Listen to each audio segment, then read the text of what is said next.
अस्सलाम वालेकुम दोस्तों, आज मैं आपको सूरत नबा की तिलावत सुनाऊंगा।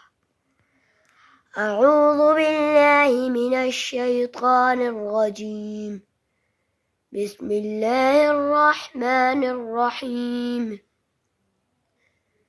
अम्मा यतसाअलून अनिन नबइल अज़ीम الذي هم فيه مختلفون كلا سيعلمون ثم كلا سيعلمون ألم نجعل الأرض مهادا والجبال أوتادا وخلقناكم أزواجا وجعلنا نومكم سباتا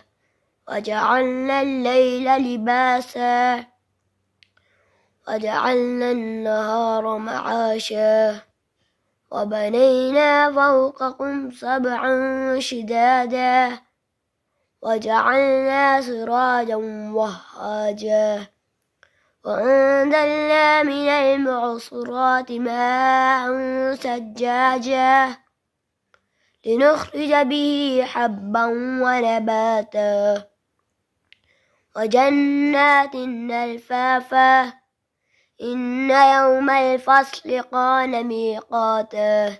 يوم ينفخ في الصور فتأتون أفواجا وفتحت السماء فكانت أبوابا وسيرت الجبال فكانت سرابا إن جهنم كانت مرصادا للطاغين مآبا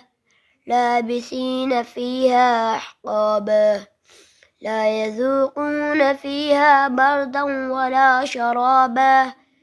إلا حميما وغساقا جزاء وفاقا إنهم كانوا لا يرجون حسابا وكذبوا بآياتنا كذابا وكل شيء أحصيناه كتابا فذوقوا فلن نزيدكم إلا عذابا إن للمتقين مفازا حدائق وأعنابا وكواعب أترابا وكأسا دهاقا لا يسمعون فيها لغوا ولا كذابا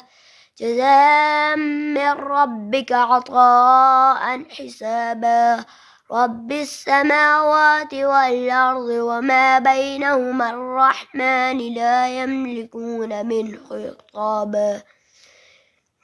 يوم يقوم الروح والملائكة صفا لا يتكلمون إلا من أذن له الرحمن وقال صوابا ذلك اليوم الحق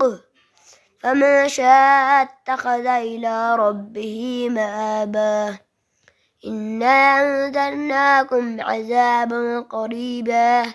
يوم ينظر المرء ما قدمت يداه ويقول الكافر يا ليتني كنت ترابا صدق الله العظيم.